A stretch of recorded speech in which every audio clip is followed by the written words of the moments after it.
धन धन सतगुरु तेरा ही आसरा। आप देख रहे हैं फेथ वर्सेस वर्डिक्ट। मैं डॉक्टर मोहित इंसान परम पूजनीय संत डॉक्टर गुरमीत राम रहीम सिंह जी इंसान के अनुयायी, उनकी सोच व सच्चाई इस प्रोग्राम के माध्यम से आप सभी लोग देखते जानते व परखते हैं। तो आप सभी का आज के इस लाइव डिस्कशन में बहुत बहुत स्वागत है जी। धन धन सतगुरु तेरा ही आसरा। सत्संग जी, अब तो यूपी वाले मशहूर बाबा पधारे हुए हैं और लगता है इस बार किस्मत कुछ ज़्यादा ही खराब लेकर आए हैं। आते सार पनौती शुरू हो गई है और एक के बाद एक मसले खड़े होते चले जा रहे हैं। तो इस पनौती के साथ क्या क्या हो रहा है वो आप देखेंगे, और उसके अलावा क्या क्या पॉसिबिलिटीज जो साइड बाय साइड पनप रही हैं वो भी हम आपको बताते हैं। आवाज़ कम है, इससे ज़्यादा तेज तो मेरे पास कोई जुगाड़ नहीं है करने का। आवाज़ अभी चेक करना, आवाज़ अगर भी है तो क्या है कि आवाज़ एक बार फाइनल कर देना दोबारा, कोई भी एक बार लिख के। जी, तो क्या है कि अब पनौती कैसे है, आते सारे एक वीडियो आपने देखा ही होगा। हालांकि हम पोस्ट टाइम टू टाइम डाल रहे हैं जो भी हो रहा है। तो एक वीडियो आपने देखा होगा आते सार की प्रार्थना की है, और हालांकि ये पहले भी बता दी थी, लेकिन क्या है कि कुछ चीज़ें बार बार सुनो बार बार देखो फिर समझ में आती हैं। जो टेक्निकल जो थोड़ा बहुत एक कैमरे की जानकारी रखते हैं या कैमरा चलाने की या वीडियो एडिटिंग की, उनको थोड़ा आसानी से समझ आ जाएगा कि जब कोई वीडियो जैसे शूटिंग की तरह शूट हो रही होती है, तो आपको देखा होगा फिल्मों में एक ऐसे क्लैप लगा होता है आगे। तो जैसे वो बोलता है roll camera roll sound clap action, तो ये क्लैप इसलिए लगा होता है भी ज़्यादा सीन हो तो क्लैप कैमरे के सामने बजाते हैं, और ज़्यादा सीन ना हो तो इस क्लैप को वैसे ही बजा देते हैं। इसका कारण ये होता है कि जब कोई वीडियो एडिट कर रहा होता है तो उसको इस क्लैप के बाद की साउंड वीडियो को ही एडिट करना होता है, साउंड को, क्योंकि साउंड अलग होता है कैमरे का, वीडियो अलग होता है, तो उसे ओवरलैप किया जाता है। ऐसे में क्या है कि जो वीडियो निकाला है उसको ज़रा गौर से ईयरफोन लगा के सुनना। जो कल परसों एक वीडियो आया है यूपी वाले का, तो उसको गौर से सुनना। तो क्या है कि क्लैप वाले ने क्लैप का जो साउंड है वो पीछे रह गया है, मतलब शूटिंग हो रही है एक तरह से और शूटिंग में क्लैप बज रहा है, और क्लैप बजने के साथ क्लैप बजने के साथ क्या होता है कि उसको बोलना होता है।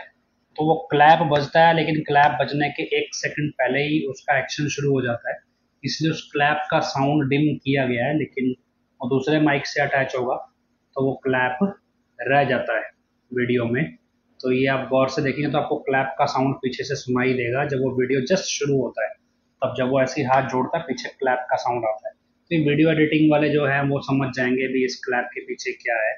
मतलब एक शूटिंग चल रही है और शूटिंग में उसको डायलॉग रटाए गए हैं, और उसके बाद एकदम से उसको बोलना है जैसे वो क्लैप करता है, और उसके बाद वो बार बार रिहर्सल चल रही है। जैसे ना अभी अब मैं कॉन्फिडेंट होगा, अब मैं बोलूंगा। ये मैं इसलिए कह रहा हूँ क्योंकि पिछले दिनों मैंने एक ऑडियो क्लिप्स कुछ निकाले थे, ऑडियो वीडियो छोटे वाले। तो उस समय हम भी जब ये स्क्रिप्ट लिख के रिकॉर्ड करते थे तो ऐसे ही क्या था कि बार बार फंबल आ जाता है कोई, क्योंकि जब स्क्रिप्ट लिखी लिखाई होती है, देख के पढ़नी होती है इस तरह की, तब मतलब याद की जाती है स्क्रिप्ट, तब गलतियां ज़्यादा होती हैं। नॉर्मल जैसे आज अभी बोलना है इसमें तो सब कुछ मैनेज हो जाता है, लेकिन एक स्क्रिप्टेड वीडियो में बहुत कुछ देखना पड़ता है। तो तब क्या होता है जब आप 4-5 बार रिहर्सल कर चुके होते हो, फिर आपको होता है भी अब बस अब मैं इसको सही बोलूंगा, और उसके बाद फिर आप एकदम से फटाफट सब कुछ बोल देते हो। और कुछ ऐसा ही ये वीडियो रिकॉर्ड हुआ है जिसमें कई टेक्स हुए हैं, और उसके बाद एक बार पूरा कॉन्फिडेंट है भी अब मैं बोल दूंगा, तो उसने फटाफट बोल दिया जो उसने बोलना था। लेकिन उसमें भी कई जगह गलती कर गया, उसको ये पता ही नहीं है कि मैंने पीछे पीछे अरदास बुलवानी है। तो वो सारी चीज़ें चलो जो है वो बात पहले हो ही चुकी है। अब आगे आओ, आगे ग्रीनेस को लेके हमने एक पोस्ट डाला था। क्या है कि सेवा जो है ना, सिस्टम जो भी सेवा का है, कोई भी सेवा आप करते हैं, सेवा इंसान किस लिए करता है? सेवा इंसान अपने कर्म काटने के लिए करता है। अभी ठीक है जी, मेरे कोई पाप कर्म आ रहे हैं, मेरी कोई जायज मांग है और कर्म हमने अच्छे कर नहीं रखे तो संचित कर्म अटके हुए हैं और सिमरन उतना हो नहीं पा रहा, तो क्यों ना कोई सेवा कर ली जाए और सेवा के साथ नगद नगद वो कर्म कट जाएगा। तो ये सारी चीज़ हम सेवा में देखते हैं, लेकिन इस सेवा में कभी भी हम अपनी हस्ती बनाने की कोशिश नहीं करते, अपनी वाहवाही बटोरने की कोशिश नहीं करते। जितनी भी सेवादारों ने आज तक सेवा की है उस सब में जितना भी श्रेय है वो सारा हजूर महाराज जी को ही जाता है। हर व्यक्ति हजूर महाराज जी के ही आशीर्वाद की जिक्र करता है। जब भी सेवा की बात होती है वो हमेशा बोलता है कि गुरु जी के आशीर्वाद से हम सेवा कर रहे हैं, गुरु जी के दिशा निर्देशों पे सेवा हो रही है। मतलब वहाँ पे जो मुख्यतः पिताजी का नाम ही हजूर पिताजी का नाम रखा जाता है। लेकिन इस बार जो ग्रीननेस ने सेवा शुरू करी और जहाँ जहाँ 45 नंबरों ने आगे होकर बयान दिए, और इवन 45 नंबर छोड़िए, जो सचखों ने भी जो कवरेज की है उसमें भी उन्होंने हजूर महाराज जी का रेफरेंस नहीं दिया है। उसमें भी मंत्री के बयान फटाफट छापने पे जोर दिया गया है, सब कुछ करने पे जोर दिया गया है, जबकि हजूर पिताजी को लेके किसी तरह की कोई बात नहीं रखी, उनकी रहमत को लेके, उनके आशीर्वाद को लेके, उनकी गाइडेंस को लेके ऐसा कुछ नहीं रखा। तो नतीजा क्या था कि एक माइनर हेड क्या, जो किसान है वो समझते हैं कि जो मेन नदी आती है, मेन नदी से क्या होता है, माइनर कैनाल निकलती हैं। ये इरिगेशन कैनाल होती हैं सिंचाई के लिए जो होती हैं, माइनर कैनाल निकलती हैं। तो नदी में जब बाढ़ आती है तब सिंचाई की जो मतलब बाढ़ की स्थिति में सिंचाई की नहरों को बंद रखा जाता है, क्योंकि सिंचाई की नहरों से पानी ओवरफ्लो होकर बहुत सारे गाँवों को नुकसान पहुंचा सकता है। लेकिन ऐसे में क्या है कि चामल एक गांव है, यहाँ पे लोगों को समझ नहीं थी, उन्होंने अनजाने में कह लो भी एक पानी का प्रेशर कम करने के लिए वो गेट खोल तो दिया माइनर कैनाल का। वो गेट लगभग 20 फीट गहरा था, वो खोल तो दिया लेकिन वो गेट खुलने के बाद जाम हो गया और वो गेट बंद नहीं हुआ। बंद ना होने की वजह से क्या है, वो पानी जो फ्लो कर गया और लगभग 15 गाँवों में उसकी मार थी। और ऐसे में गांव वालों का आपस में झगड़ा हुआ है, सब कुछ हुआ। इस माइनर कैनाल को बंद करने का जिम्मा ग्रीननेस ने उठाया था और इसको लेके राकेश बजाज नाम का जिम्मेवार था, जिसके आदेश पे ये सब कुछ चल रहा था। लेकिन उसने कहीं भी मीडिया के अंदर हजूर पिताजी को लेके या किसी तरह की कोई बात रखी नहीं। और रिजल्ट क्या है वो हमने आपको पोस्ट में भी लिख के बताया कि जब सेवादार अहंकारी हो जाए और खुद को बड़ा समझने लगे भी पता नहीं हम क्या कर देंगे, क्योंकि उसने जोश जोश में बोल तो दिया भी 2 घंटे के अंदर सारा बांध बांध देंगे।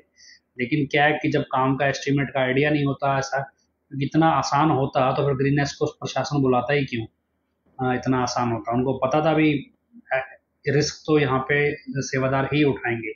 लेकिन क्या है भी गुरु को मुख रख के जब काम होता है तभी काम होता है इसमें। अब क्या है कि जब वो बांध रात को एंड स्टेज पे बंधना था, अब क्योंकि इतना तेज बहाव था और उसमें जो टेक्निक इस्तेमाल की गई, ट्रैक्टर की ट्राली घुसा दी गई, पैड जो होती है कंस्ट्रक्शन में जो ये उसारी करते हैं, ये कंस्ट्रक्शन करते हैं जब बिल्डिंग बनाने में, तो पैड इस्तेमाल होती है, उन पैडों के आसरे मतलब बाढ़ के पानी को मिट्टी के कट्टे रख के रोकने का प्रयास हुआ, लेकिन तब सब कुछ फेल हो गया और फाइनली वो बांध टूट गया जो बांधा था।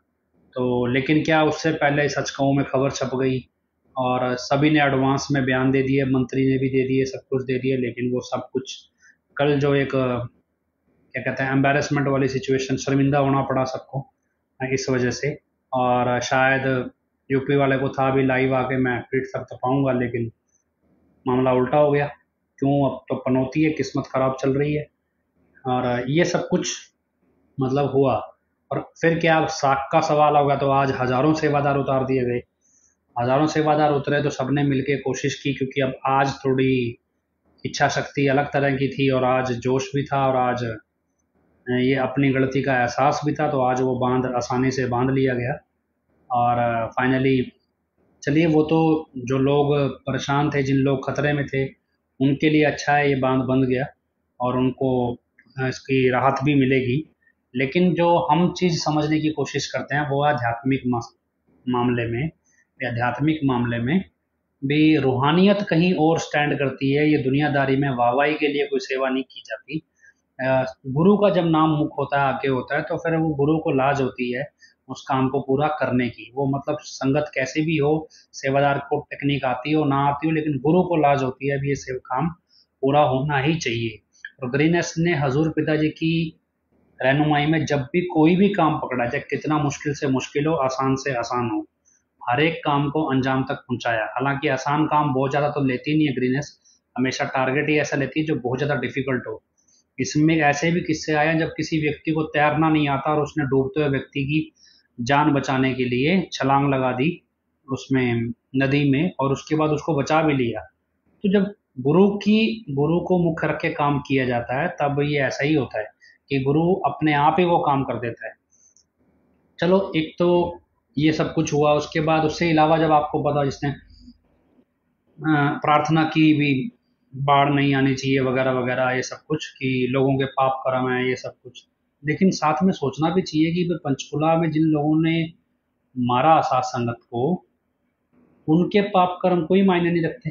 अगर पंचकुला में गग्गर बाढ़ में आ रही है तो पंचकुला के लोगों ने तो बहुत ज़्यादा निर्दयता दिखाई थी, पीने का पानी तक नहीं दिया था, घरों में बुला बुला के पुलिस वालों को निकलवाया था। और पुलिस वालों ने जिस तरह से सात संगत की हत्या की थी, उसके ऊपर पंचकुला के निवासियों ने तो तालियां बजाई थी जी, बहुत अच्छा काम किया, निर्दोष लोगों को गोलियां मार के। अब फिर उनको क्या यूपी वाला माफ कर रहा है? मसला क्या है कि संवेदनशीलता या संवेदनहीनता जो है, आप उस देख ही रहे हैं अभी किस तरह की है यूपी वाले में। और ये सारी नौटंकी है। और उसके बाद क्या है कि इसकी हर एक गलती के ऊपर फिर ये आईटी विंग पर्दा डालने की कोशिश करता है। अभी एक कमेंट भी शायद आया था, तो मतलब ये पर्दा डालने की कोशिश करते हैं, अभी ना अभी यार हमारे बड़ा नकली पकड़ा ना जाए, तो इसी चीज़ की दिहाड़ी मिली है अभी, अब उसको छुपा के रखना है, इसकी गलतियाँ पे पर्दा डालते रहना है। क्यों, क्या है कि संत के जीवन में आपको कभी कोई गलती नहीं मिलती, बहुत सलीका होता है और हर चीज़ प्रेरणादायक होती है। कोई भी चीज़ ऐसी नहीं होती जो प्रेरणादायक ना हो, जो समाज के लिए अच्छी ना हो। पर क्या है कि जब जिसको रूहानियत की एबीसी ना ही पता हो, समझ ना हो, ये 12-12 13-13 साल के बच्चे थे जब इनको, जब पिताजी गए और आज 18-19 साल के हुए हैं, तो इनको आईटी विंग में लगा दिया गया। इनको नहीं मालूम है कि ये सारी चीज़ें किस आधार पे हैं, कैसे हैं, बच्चे हैं। ठीक है, इनको क्या है, इनको इतना पता है भी शाम को पैसे मिल जाएंगे, भी थोड़ा बहुत काम करके दे देते हैं, नहीं है तो जोश जोश में इन्हीं काम को सेवा समझ के कर रहे हैं, पता जिसको है नहीं। बेवकूफ़ तो वो हैं जो इनके माँ बाप हैं, जो उम्र दराज लोग हैं, जो लगभग 30-35 साल की उम्र से ऊपर के लोग हैं, उनको तो हम कहें भी वो बेवकूफ़ हैं। क्यों? क्योंकि उनको तो इन चीज़ों की समझ है, उनको तो दुनियादारी में सारी चीज़ें समझ में आती हैं। और उनसे ये एक्सपेक्ट आप नहीं कर सकते भी वो ऐसी बेवकूफ़ियाँ करें। अभी जैसे अभी मैंने थोड़ा टाइम पहले एक वीडियो शेयर किया है, ये भी किसी ने डाला हुआ था सोशल मीडिया पे। लुधियाना के अंदर एक नाम चर्चा घर में 70 साल के बुजुर्ग को बुरी तरह पीटा जा रहा है। अब उस बुजुर्ग ने क्या गलती की या नहीं किया ये एक अलग मसला है, लेकिन एक 70 साल के बुजुर्ग को दर्जन भर आदमी मिल के पीट रहे हैं, वो भी नाम चर्चा घर के अंदर, ये अपने आप में ही गलत है भी, ये होना नहीं चाहिए, ये अपने आप में गलत है। लेकिन अब ये पीटना क्यों पड़ रहा है? वो कोई भी गलती की हो, अगर मान लो उसने कानूनी तौर पे कोई गलती की है तो पुलिस है उसके लिए। और वो बता रहे हैं कि वो एक सेवादार सत्संगी परिवार है, सेवादार है।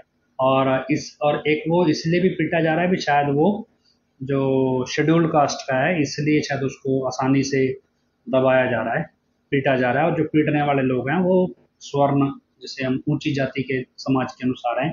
तो कोई ऐसी गलती कोई हो, छोटी मोटी बुजुर्ग अवस्था में कुछ हो सकता है, निगरानी रखने में गलती हो गई हो, जो भी कुछ होगा तो संभव है वो हुआ हो। लेकिन जो कुछ ये वीडियो में दिखाई दे रहा है, ये इतना गंदा है, घटिया है कि अब यूपी वाला इसको बताए, जवाब दे इसके ऊपर। हजूर महाराज जी, मैं आपको एक किस्सा बताता हूँ। स्कूल की बात है और एक थर्ड या फोर्थ, तीसरी चौथी क्लास का एक बच्चा था, दूसरी तीसरी का योगा, तीसरी चौथी का हुआ बच्चा था। तो बच्चे बहुत ज़्यादा शरारत कर रहे थे, ऐसे शरारतें कर रहे थे। और शरारत करते करते जो वहाँ पे कंट्रोलर था कह लो, वो एक सतब्रह्मचारी था। और जब शरारतें करते करते क्या हुआ, एक बच्चा और आया बाहर से, उसने उस सतब्रह्मचारी को आके नारा लगाया। जब उसने नारा लगाया तो नारा लगाते ही उस ब्रह्मचारी ने क्या हुआ, उस बच्चे को भी डांट दिया या थप्पड़ वगैरह कुछ मार दिया, या जैसे छोटे मोटे डंडे हाथ में रखते हैं पनिशमेंट के तौर पे एक डंडा मार दिया। थोड़ी देर बाद क्या हुआ कि हॉस्टल में हजूर, ये हमारे सामने की घटना है, हॉस्टल में हजूर पिताजी का आना हो गया उसी टाइम पे। तो शाम को खेलते खेलते जैसे, तो हजूर पिताजी जब आके बैठे तो छोटे ने बच्चे ने हजूर पिताजी को बोला, जी ऐसे मैंने तो भाई जी को नारा लगाया था, इन्होंने मेरे को डंडा मारा। वो बच्चा था, बच्चा बोले भाव में, उसको क्या पता था ये सारी चीज़ें किस में क्या मायने रखती हैं पिताजी के सामने। उसने तो अपने भाव में बोल दिया कि मैं तो भाई जी को नारा लगाया, हो सकता है बच्चा शरारत कर भी रहा हो, भाई जी ने डंडा मारा। अब इतनी बात पे वो सतब्रह्मचारी को बुला लिया गया, सभी पूरे स्कूल के बच्चों के सामने, टीचर्स के सामने। और बुलाने के बाद पिताजी ने कहा भी इस बच्चे के पाँव छू के इससे माफ़ी मांगनी है, उस सतब्रह्मचारी को, जो भी वो साधु था। विनोद नाम था शायद, या मनोज नाम था, ऐसा कुछ था उसका। तो उससे स्पेशल माफ़ी मंगवाई, सबके सामने पाँव छुए उसने, उस बच्चे के, छोटे से बच्चे के। इसी तरह क्या है, एक बहन वीरपाल कौर का भी किस्सा आपको पहले सुनाया है, भी एक गुरुदेव नाम का जिम्मेवार था बठिंडा का। उसने कोई ऐसा कुछ शब्द गलत बोल दिया था, कुछ गलत कुछ बोल दिया था, कुछ किया था, लेकिन ऐसा नहीं कोई, मतलब कुछ बोल दिया था, ऐसा कुछ हुआ था। और उसके बदले में भी हजूर पिताजी ने उसको कहा था भी, वो ब्लॉक बंगीदास था उस टाइम पे भी, पाँव छू के माफ़ी मांगनी है, या जैसे भी बहन जी से माफ़ी मांगनी है। मतलब हजूर पिताजी का एक सीधा सिस्टम था कि जब आप गलती करो तो गलती जिसको आपने, जिसके अगेंस्ट आपने गलती की है, उस बंदे से पाँव छू के उससे माफ़ी मांगो। फिर सबके सामने जब वो माफ़ कर देगा तो आपस में गले मिलो, और उसके बाद ये मामला निपटाया हुआ माना जाता है। लेकिन अब क्या देख रहे हैं हम, 70 साल के बुजुर्ग को दर्जन भर आदमी मिलके पीट रहे हैं, उसका हाथ तोड़ दिया है, हड्डियां तोड़ दी हैं हाथ की, और उसके बावजूद वहां का जो 85-45 जो भी मेंबर है और भंगीदास है, वो बंद कमरे में उसे धमका रहा है कि भाई अगर बाहर किसी को बताया तो सारे परिवार को केस बना के जेल में डाल देंगे। तो मतलब ये, अब हम सोचें भी, जो बरनावा से शिक्षाएं निकल के आ रही हैं 85 मेंबरों को गुंडागर्दी की, हालांकि जो प्रबंधकों की गुंडागर्दी तो सबके सामने ही है, लेकिन जो गुंडागर्दी अभी ये बरनावा में सिखाई जा रही है, वहाँ पे अब जितने लोग गए हुए हैं या जो लोग ऑनलाइन देख रहे हैं, गुंडागर्दी तो सिखाई जाती है, और क्या है, रूहानियत तो यहाँ पे रही नहीं है। नाम चर्चा घरों में अगर सत्संगी बुजुर्गों के साथ ये हालात हैं, तो सोचो आपके माता पिता कभी मन उदास होता है, बुजुर्ग अवस्था में थोड़े डिप्रेशन से में होते हैं, पिताजी तो रूटीन में सत्संग मजलिस नहीं कर रहे हैं, तो सोचते हैं भी चलो डेरे जाएं, आसपास के नाम चर्चा घर में जाएं, और वहाँ जाके पता चले भी इस तरह की मारपीट वहाँ पे सेवादार उनके साथ करें, तो क्या अब वो वहाँ जाने लायक भी नहीं रहे। कोई बुजुर्ग बुजुर्ग अब वहाँ से जाने लायक भी नहीं रहे। कई बार क्या होता है, बुजुर्ग हैं, घर में इतना काम होता नहीं है, आगे बच्चे पोते पोतियाँ सब काम संभाल लेते हैं, तो उनको क्या करते हैं, ऐसे बुजुर्ग अक्सर डेरे में, नाम चर्चा घरों में पैरे पे आके बैठ जाते हैं। उन जैसे बुजुर्ग होते हैं, उनसे बातचीत भी हो जाती है, सेवा की सेवा हो जाती है, और पैरे पे भी बैठे रहते हैं, निगरानी रहती है, क्योंकि जवान आदमी इतना सब्र वाला नहीं होता भी लगातार से पैरे पे लगातार बैठा रहे इस तरह से। लेकिन अब ये सारी चीज़ें उल्ट हैं, क्योंकि कॉन्सेप्ट एक चल रहा है कि साइड बाय साइड जो नाम चर्चा घरों की जितनी भी प्रॉपर्टियां जो निजी लोगों के पास हैं, उनके जो स्थानीय नाम चर्चा घरों, लोकल संगत के नाम हैं भी, वो सारे नाम चर्चा घरों को भी अब हड़प लिया जाए। तो ये चल रहा है साइड बाय साइड प्लानिंग। इसके अलावा जयपुर में भूकंप आ गया, यूपी वाले ने तो सेवा वो क्या था कि भाई मालिक कहर रोक दे, लेकिन मालिक ने तो कहर बढ़ा दिया।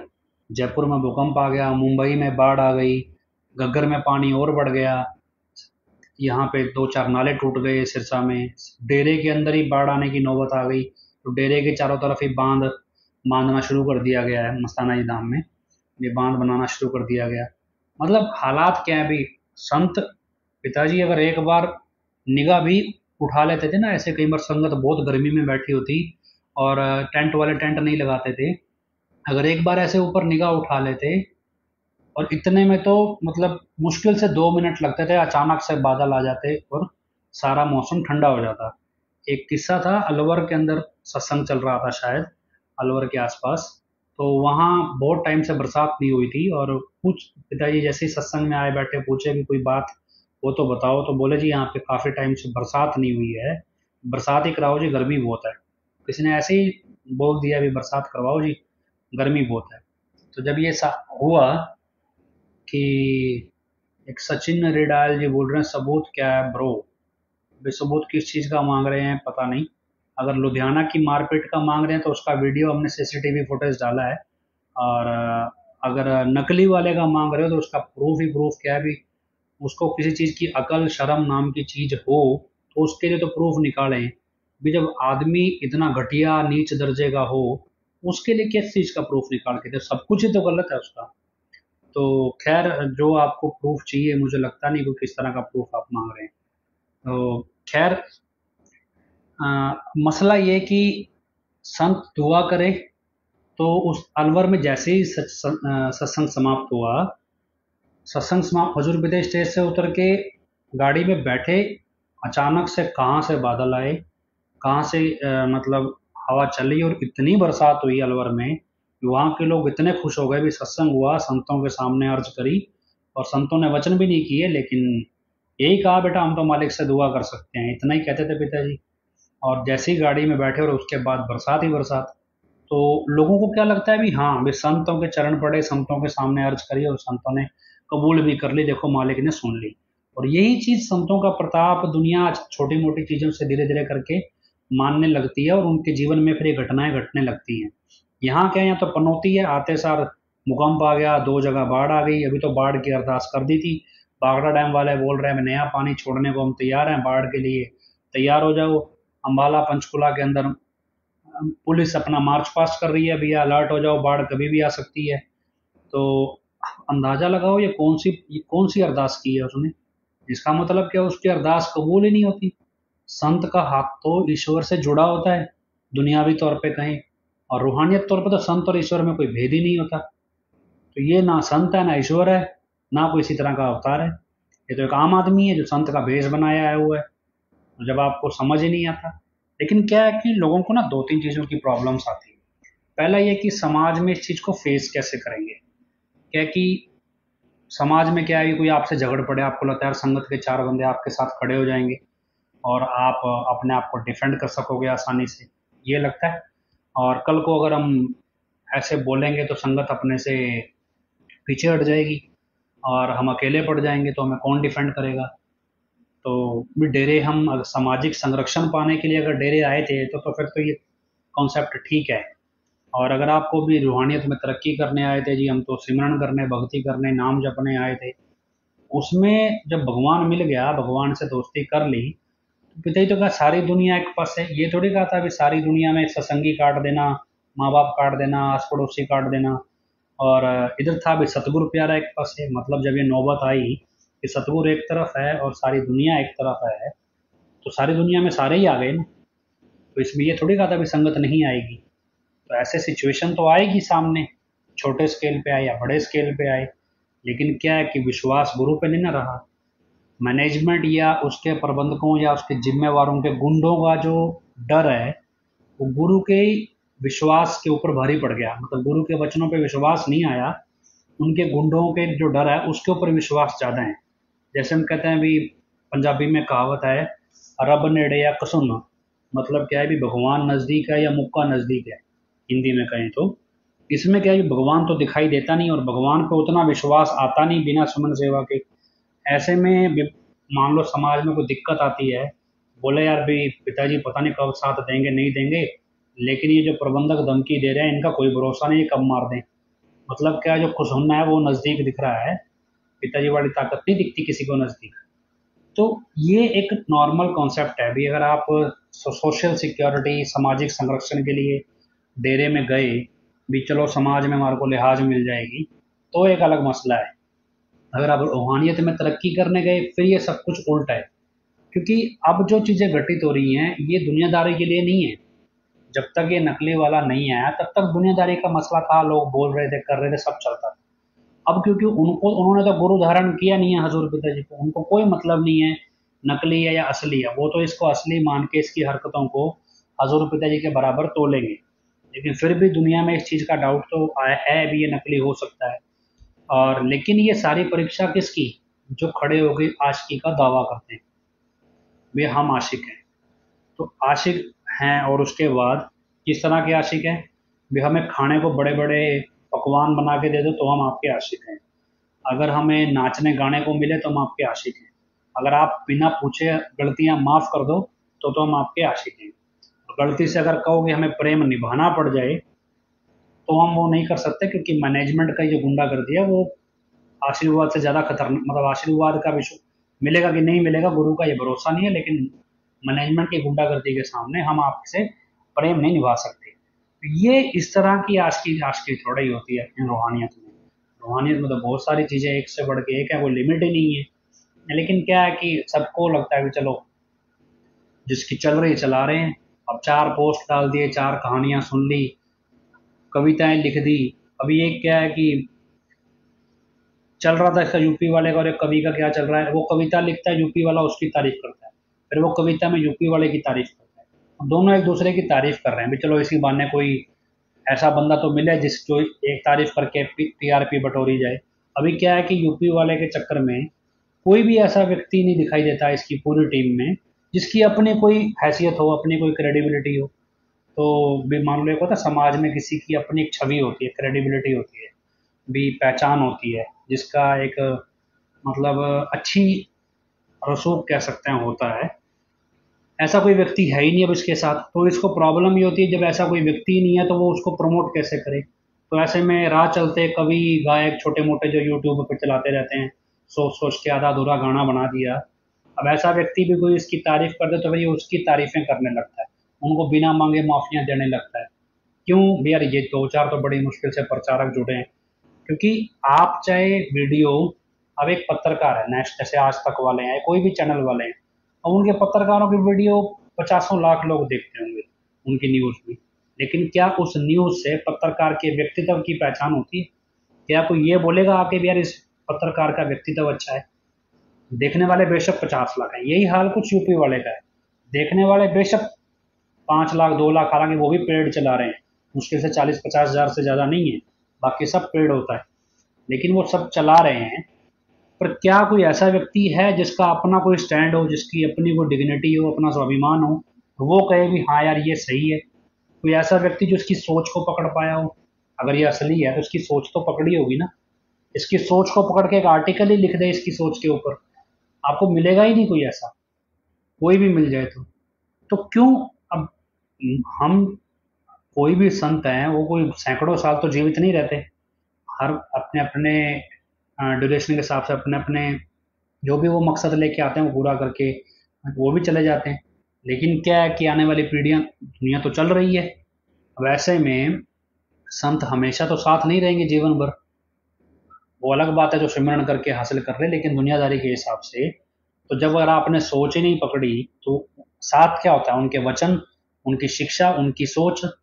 अब एक व्यक्ति ऐसा हो इस पूरे यूपी वाले के नौटंकी जितने भी अंध भगत हैं, भी जिसने एक के पास भी जिसको पता हो भी यार हजूर पिताजी की ये सोच है इस मसले के ऊपर, नहीं, उनको सिर्फ ये है भी शाम को 100-100 रुपये मिल जाएंगे आईटी विंग वालों को, या फिर शाबाशी के नाम पे पपलू मिल जाएगा भी तुम्हें तुम्हारा ये वाला पाप माफ हो गया और अब तो तुम्हें कह रहे हैं वो करते चलो। तो ये सारी चीज ये कोई रूहानियत थोड़ी है, तो दुनियादारी है, नेतागिरी है लोगों के लिए। जैसे बीजेपी के लिए आईटी सेल वाले बीजेपी का प्रचार कर रहे हैं, कांग्रेस के समर्थक कांग्रेस का प्रचार कर रहे हैं, तो ऐसे ही इसके समर्थक ये कर रहे हैं।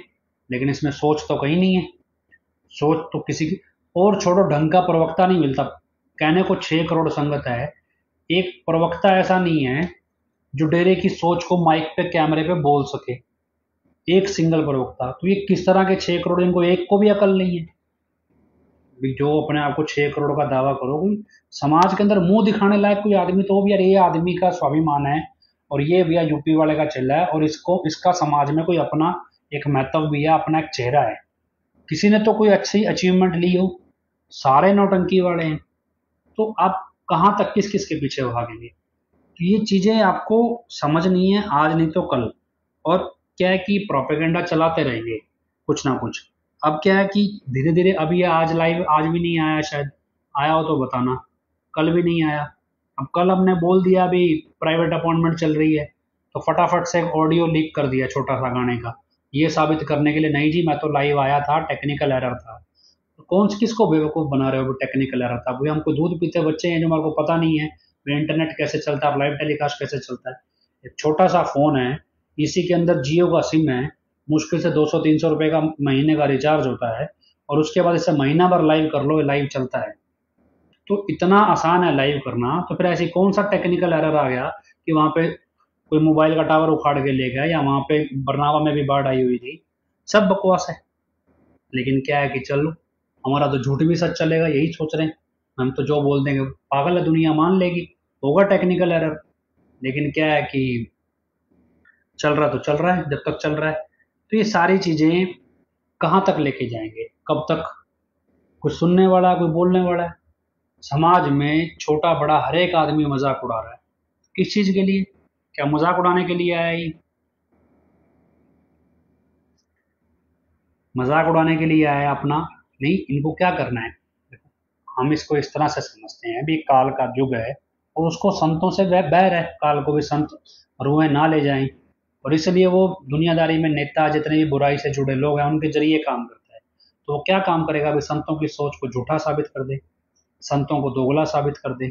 यही है ना। तो चलो, अगर इसको असली मान रहे हैं तो ये दोगला है। दोगला ही तो जो ये कह रहा है वो करता है। जब ये खुद नहीं मानता अपना कहा हुआ तो किसी और से कैसे मनवाएगा? पिछली बार आज ये समुद्र मिलेंगे, फिर समुद्र के बढ़के आएंगे, फिर समुद्र के समुद्र आएंगे।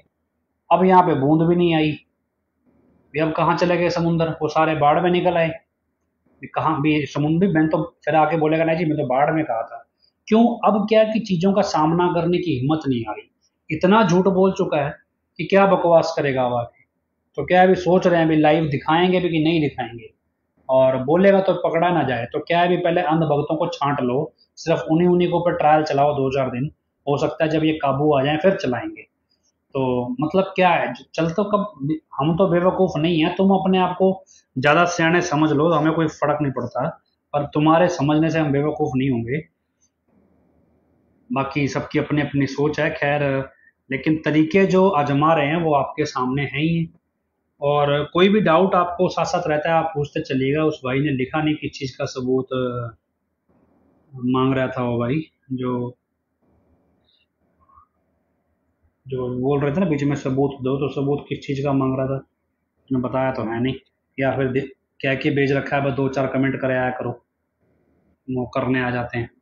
तो खैर जो भी है, बैन वीरपाल कौर हमारे साथ हैं। अगर आपका कोई सवाल जेन्युइन होगा, या मतलब जेन्युइन का मतलब ये है भी जो इस टॉपिक से रिलेटेड होगा और बकवास नहीं होगी, तो जवाब आपका ये बहन जी बोल देंगे, उसके बाद हम देते हैं।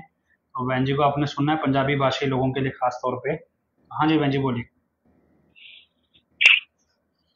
बहुत ही प्यारे सतगुरु जी की प्यारी प्यारी साध संगत जी, भैन धन सतगुरु तेरा ही आसरा। गुरु प्यारी साध संगत जी, जिवें आपां नूं पता ही है सारिआं नूं कि यूपी दे विच तमाशबीन आके बैठ गए ते हर रोज हुण नवे नवे तमाशे शुरू हो रहे हैं। सब तो पहला आपां देखे जिहड़ी आउण सार हमेशा की तरह जिवें पहला भी जिस दिन ही आउंदा उदां ही मतलब कि वीडियो जारी करदा एक। इस बार भी वीडियो जारी किया गया, सारे ने देखा। आपां बड़ा मतलब अपने आप को इस तरह दिखा रहा, ओवर कॉन्फिडेंट भी, बस भी मैं ही असली गुरु है। गुरु प्यारी साध संगत जी, आपां जिवें पहले लाइव दे विच ही बोलिया सी, इहदे आउण तो एक दिन पहला ही, कि इस बार इस तरह की तैयारी की जा रही है कि भी असली गुरु पिता जी की पूरी नकल करने की। पर कहते होंगे ना भी गधा तो गधा ही होंगे, ते शेर का मुकाबला करना बहुत मुश्किल होंगे है गधे वास्ते, चाहे उसकी जिन्नी मर्जी प्रैक्टिस कराई जाए। दसन वालों के मुताबिक जेडे हनीप्रीत के नाल खास बंदे रहिंदे, उन्हां दे दसन के मुताबिक इस बार इसकी बहुत ज्यादा रिहर्सल कराई गई है।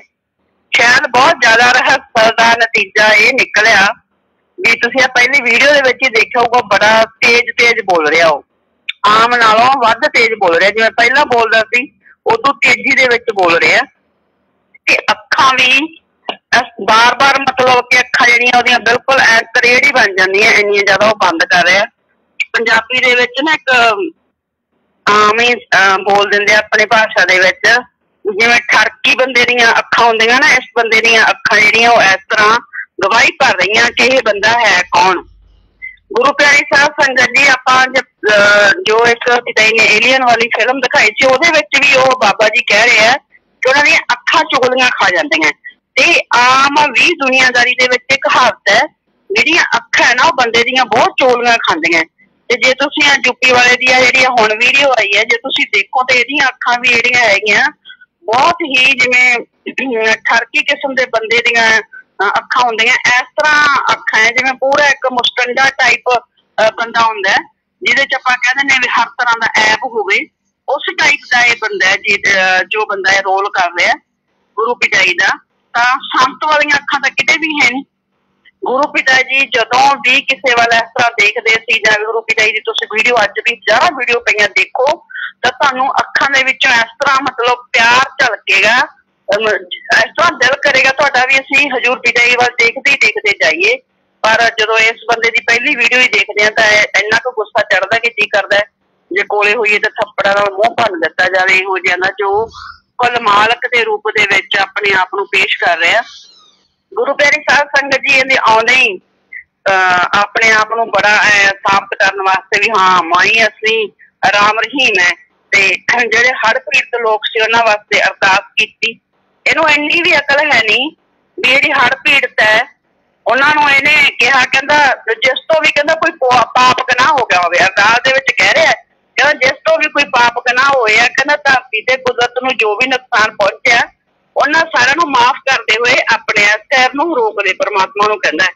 ਤੇ ਕਹਿੰਦਾ ਬੱਚਿਆਂ ਦੀ ਰੱਖਿਆ ਕਰ, ਤੂੰ ਰੱਖਿਆ ਕਰ, ਕਹਿੰਦਾ ਤੂੰ ਜ਼ਿਆਦਾ ਸਾਕਰ ਹੈ। ਕਮਾਲ ਦੀ ਗੱਲ ਹੈ।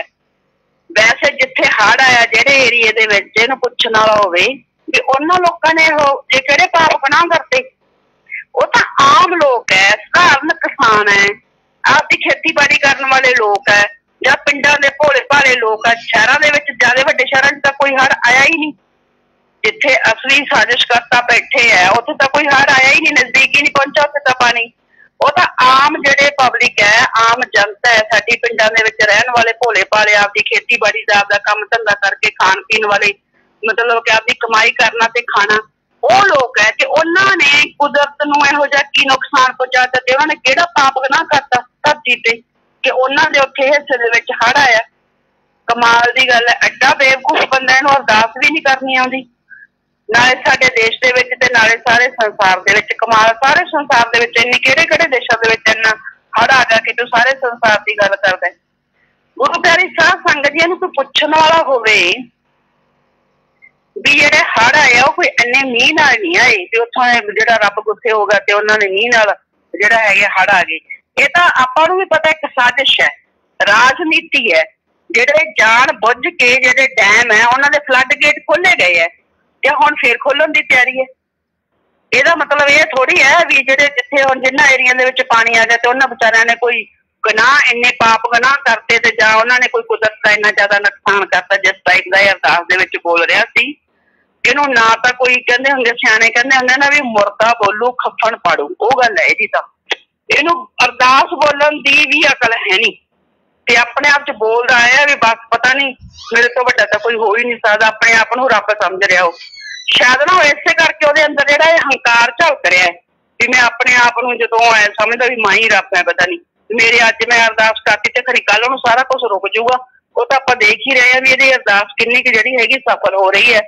ਦੂਸਰਾ, ਇਹਨੂੰ ਕੋਈ ਪੁੱਛਣ ਵਾਲਾ ਹੋਵੇ ਵੀ ਸਭ ਤੋਂ ਵੱਡਾ ਮਹਾਪਾਪੀ ਤੇ ਸਭ ਤੋਂ ਵੱਡਾ ਗੁਨਾਹਗਾਰ ਤਾਂ ਤੂੰ ਖੁਦ ਹੈ, ਜੋ ਇੱਕ ਸੱਚੇ ਸੰਤ ਦੀ ਜਗ੍ਹਾ ਲੈ ਕੇ ਬੈਠਾ, ਜੋ ਕਰੋੜਾਂ ਲੋਕਾਂ ਨੂੰ ਗੁੰਮਰਾਹ ਕਰ ਰਹੇ।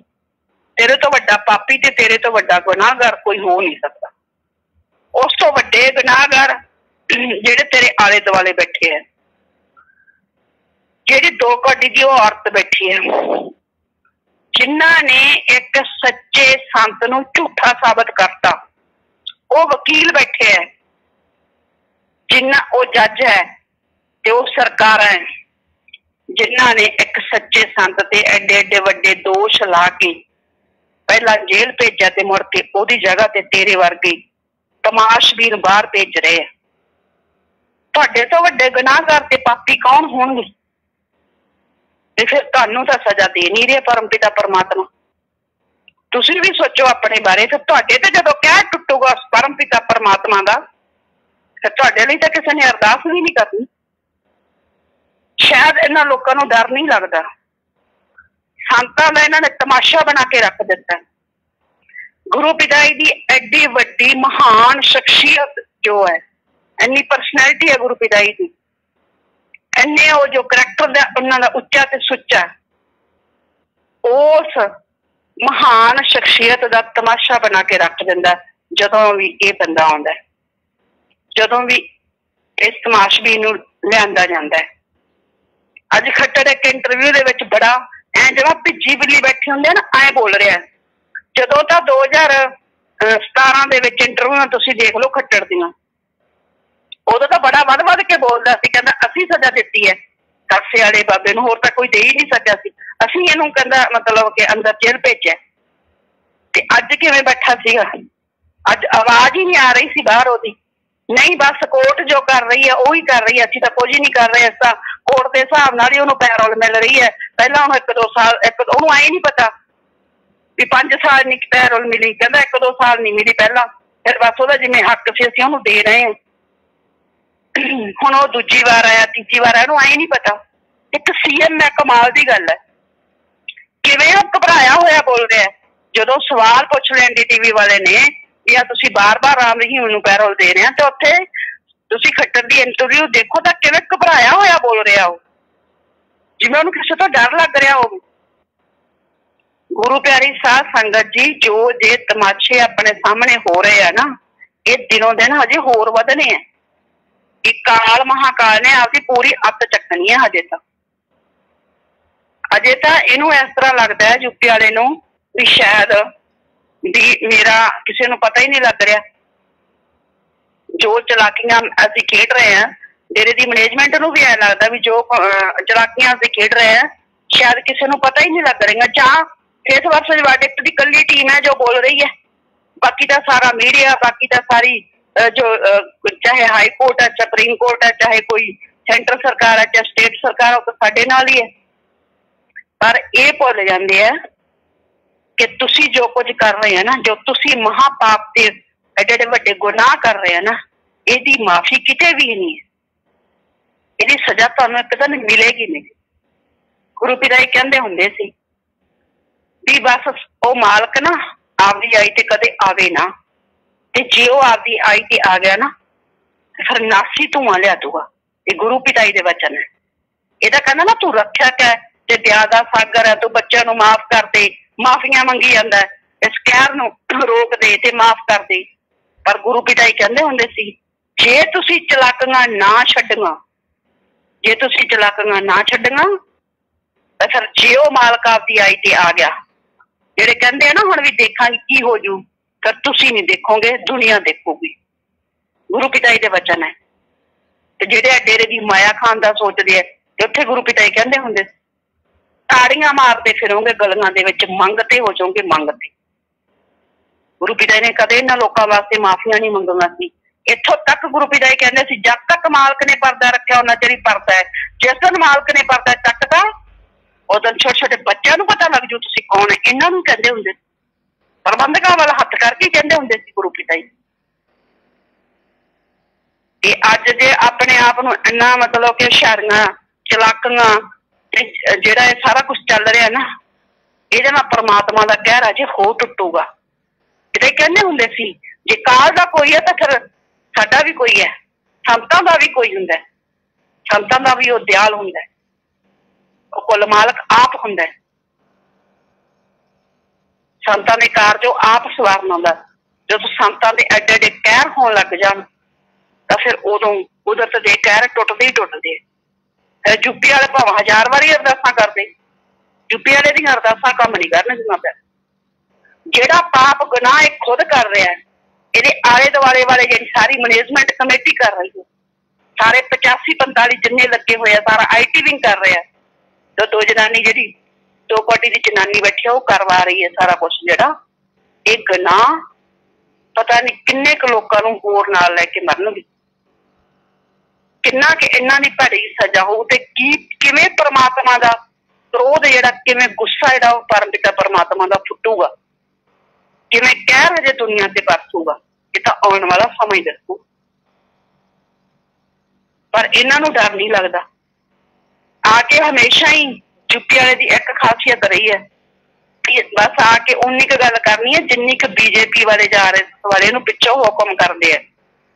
हड़ पीड़तां वास्ते तां अरदास करती ते साडे आपदे देश दे विच साडीआं ही धीआं भैणां दे नाल मणिपुर दे विच जो कुछ हो रहा वो यूपी वाले नूं दिसदा नहीं सी। गुरु पिता जी वचन करदे हुंदे सी कि भगवान दी औलाद संत दी औलाद हुंदी है। इसे करके संत नूं सारां दा दुख हुंदा है। तर यूपी वाले नूं जो कुछ मणिपुर दे विच ताजा घटनावां घटियां, किवें उत्थे नंगा नाच नचाया गया औरतां नाल, किवें किवें उत्थे सारा कुछ होया ते ओ यूपी वाले नूं नहीं पता। होर तां यूपी वाले नूं सारा कुछ अंदर ही पता लग जांदा है ते इह बाहर आके भी ना किसी ने दस्सिया दे। बाहर आउण तो बाद ही वीडियो आईयां बाहर दे विच। हालांकि बेशक घटना 4 मई दी है, पर फिर भी जे ਇਹ ਐਡਾ ही अपने आप ਨੂੰ ਵੱਡਾ ਸੰਤ ਸਮਝਦਾ ਹੈ ਤੇ ਫਿਰ ਐਡਾ ਕ ਬਿਆਨ ਦਿੰਦਾ ਨਾ। ਇਹ ਮਣੀਪੁਰ ਦੇ ਵਿੱਚ ਉਹਨਾਂ ਔਰਤਾਂ ਦੇ ਹੱਕ ਦੇ ਵਿੱਚ ਬਿਆਨ ਕਿਉਂ ਨਹੀਂ ਦਿੱਤਾ? ਜੇ ਇਹਦੇ ਵਿੱਚ ਇੰਨੀ ਹਿੰਮਤ ਹੈਗੀ ਆ ਨਾ, ਮਾੜੀ ਮੋਟੀ ਅਣਖ ਹੈਗੀ ਜੇ ਆਪਣੇ ਆਪ ਨੂੰ ਸਾਡੇ ਗੁਰੂ ਪਿਤਾ ਜੀ ਦਾ ਜਿਹੜਾ ਮੁਖੌਟਾ ਤੇ ਆਵਾਜ਼ ਲੈ ਕੇ ਘੁੰਮ ਰਿਹਾ ਨਾ, ਤੇ ਫਿਰ ਮਾੜੀ ਮੋਟੀ ਸੰਤਾਂ ਵਾਲੀ ਗੱਲ ਵੀ ਕਰਕੇ ਦਿਖਾ। गुरु पिता जी तो फिर शरेआम वचन करते ਹੁੰਦੇ ਸੀ ਜੇ ਇਹੋ ਜਿਹਾ ਕੋਈ ਕਹਿਰ ਚੱਕਦਾ ਸੀ ਤਾਂ। ਜੇ ਸਾਹਿਬ श्री गुरु ग्रंथ साहब ਦੀ ਸਿੱਖ ਨੇ ਬੇਅਦਬੀ ਕੀਤੀ ਤਾਂ ਪਿਤਾ ਜੀ ਨੇ ਮਹਾਪਾਪੀ ਤੱਕ ਕਿਹਾ ਉਹਨਾਂ ਨੂੰ। ਹਰ ਸਮੇਂ ਪਿਤਾ ਜੀ ਜੇ ਜਦੋਂ ਇੱਥੇ ਡਾਬਰੀ ਕਾਂਡ ਹੋਇਆ, ਡਾਬਰੀ ਦੇ ਵਿੱਚ ਹਾਲਾਂਕਿ ਉੱਥੇ ਕੋਈ ਜਾਨੀ ਨੁਕਸਾਨ ਨਹੀਂ ਹੋਇਆ ਸੀ, ਕੋਈ ਕਿਸੇ ਧੀ ਭੈਣ ਦੀ ਇੱਜ਼ਤ ਨਹੀਂ ਲੁੱਟੀ ਗਈ ਸੀ, ਫਿਰ ਵੀ ਹਾਲਾਂਕਿ ਸਿਰਫ ਕੁਛ ਮਤਲਬ ਸਮਾਨ ਦਾ ਹੀ ਨੁਕਸਾਨ ਹੋਇਆ ਸੀ। ਤਾਂ ਵੀ ਗੁਰੂ ਪਿਤਾ ਜੀ ਨੇ ਬਹੁਤ ਦੁਖੀ ਹਿਰਦੇ ਨਾਲ ਖੁਦ ਨਾਰਾ ਲਗਾਇਆ ਸੀ, ਸਾਰੀ ਸੰਗਤ ਤੋਂ ਲਗਵਾਇਆ ਸੀ। ਉਸ ਤੋਂ ਬਾਅਦ ਗੁਰੂ ਪਿਤਾ ਜੀ ਨੇ ਅਰਦਾਸ ਬੋਲੀ ਸੀ, ਹੇ ਮਾਲਕ ਤੁਝੇ ਲਾਜ ਵਾਲੀ ਉੱਤੋਂ। ਤੇ ਗੁਰੂ ਪਿਤਾ ਜੀ ਨੇ ਇੱਥੋਂ ਤੱਕ ਵਚਨ ਕਰਦੇ ਸੀ, ਕਹਿੰਦੇ ਜਿਨ੍ਹਾਂ ਨੇ ਇਹ ਸਾਰਾ ਕੁਝ ਕੀਤਾ ਜਾਂ ਕਰਵਾਇਆ ਤੇ ਜਾਂ ਜਿਨ੍ਹਾਂ ਨੇ ਥੋੜਾ ਬਹੁਤਾ ਵੀ ਇਸ ਕੰਮ ਦੇ ਵਿੱਚ ਸਹਿਯੋਗ ਦਿੱਤਾ, ਕਹਿੰਦੇ ਸਾਰੀ ਉਮਰ ਕਹਿੰਦੇ ਖੁਸ਼ ਨਹੀਂ ਰਹਿ ਸਕਦੇ। सारी उम्र और दुखी परेशान रहने जिन्होंने साडे बच्चों को परेशान किया। एक सिर्फ माली नुकसान ही होया, पैसों का नुकसान होया, समान का नुकसान होया सी।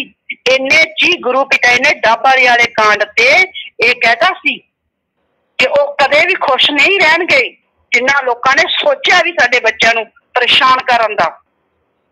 ते हुण पंचकूला दे विच इन्ना कुछ होया, साडे आपदे भैन भाई इन्ने गोलियां नाल भुन दिते गए, साडे आपदे हजारां भैन भाई ते इन्नियां डांगा सुट्टियां भरा भरा के अत्याचार किया। ते यूपी वाले दी जीभ टुट जे जे उहने एक शब्द भी कहा होवे। बोल हिम्मत आ तां बोल ना भी जिन्ना ने जिवें गुरु पिता जी बोलदे सी, बोल ना होवे भी जिन्ना ने पंचकूले साडे बच्चों ते कहर किया, जिन्ना ने पंचकूले इन्ना अत्याचार किया, ते उन्हां सरकारां ते बोल उन्हां सरकारां ते बोल, उन्हां लोकां ते जिन्हां प्रशासनिक जिहड़े अधिकारी सी उन्हां ते बोल। जां फिर जो हुण ताजा मणिपुर दे विच घटनावां होईयां कहना प्रधानमंत्री नूं भी दे रिजाइन देवे, प्रधानमंत्री नूं ओहदे इस्तीफा देवे, उहनूं ते हक ही नहीं है देश दे राजे नूं। जिस देश दे राजे दे राज दे विच एक औरतां नूं नंगा करके घुमाया जावे, ਉਹ ਜੇ यूपी वाले दे विच हिम्मत हैगी है तां कह ना सच नाल खड़। ਜਦੋਂ द्रौपदी ਦਾ ਚੀਰ ਹਰਨ ਹੋਇਆ ਸੀ ਨਾ ਤੇ ਕ੍ਰਿਸ਼ਨ ਫਿਰ ਕਿਵੇਂ ਆਇਆ ਸੀ? ਜੇ ਤੇਰੇ 'ਚ ਹਿੰਮਤ ਹੈ ਤਾਂ ਤੂੰ ਉਹਦੇ ਹੱਕ 'ਚ ਉਹਨਾਂ ਔਰਤਾਂ ਦੇ ਹੱਕ 'ਚ ਬੋਲ ਨਾ। ਬੋਲ ਵੀ ਜੋ ਹੋਇਆ ਨਹੀਂ ਮਣੀਪੁਰ ਦੇ ਵਿੱਚ ਉੱਥੇ ਬੀਜੇਪੀ ਦਾ ਸੀਐਮ ਹੈ ਤੇ ਉੱਤੇ ਬੀਜੇਪੀ ਦਾ ਹੀ ਪੀਐਮ ਹੈ। ਡਬਲ ਇੰਜਨ ਸਰਕਾਰ ਨੇ ਕੀ ਗੁੱਲ ਖਿਲਾਤੇ ਉੱਤੇ। ਹਿੰਮਤ ਹੈ ਤਾਂ ਥੋੜਾ ਬੋਲ। ਔਰਤਾਂ ਦੇ ਹੱਕ ਦੇ ਵਿੱਚ ਗੁਰੂ ਪਿਤਾ ਜੀ ਬਹੁਤ ਜ਼ਿਆਦਾ ਜਿਹੜਾ ਸੀਗਾ बोलते सी, इन्ना सत्कार दिंदे सी औरतां नूं।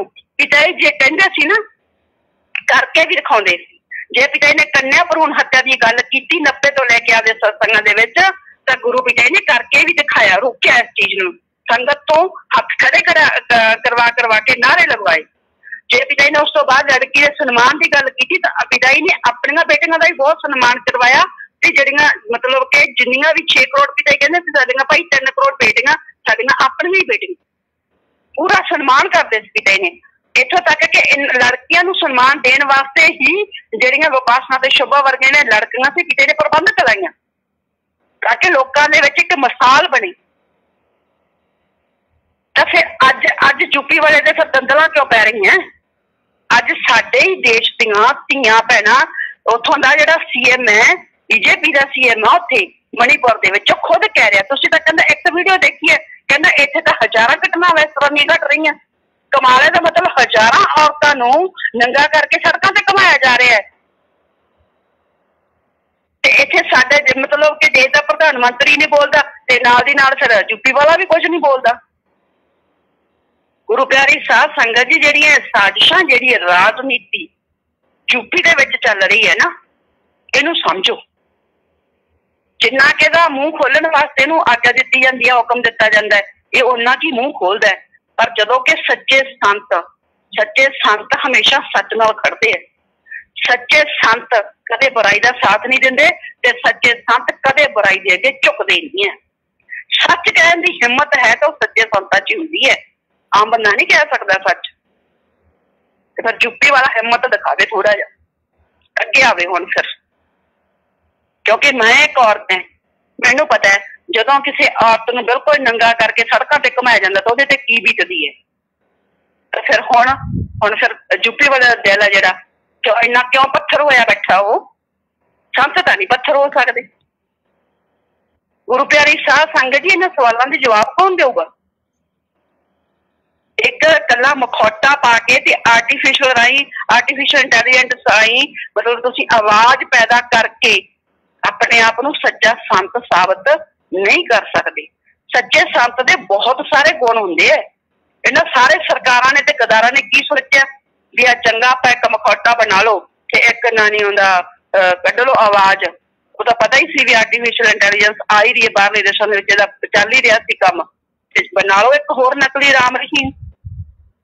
ਜਿਹੜੀ 6 ਕਰੋੜ ਸੰਗਤ ਪਿੱਛੇ ਲੱਗਦੀ ਹੈ ਨਾ ਸੰਤਾਂ ਦੇ, ਉਹ ਇਹ ਨਹੀਂ ਹੈ ਵੀ ਇਕੱਲੀ ਆਵਾਜ਼ ਸੁਣ ਕੇ ਤੇ ਜਾਂ ਇਕੱਲੀ ਸ਼ਕਲ ਦੇਖ ਕੇ ਕਿਸੇ ਨੂੰ ਪਿੱਛੇ ਲੱਗਦੀ ਹੈ।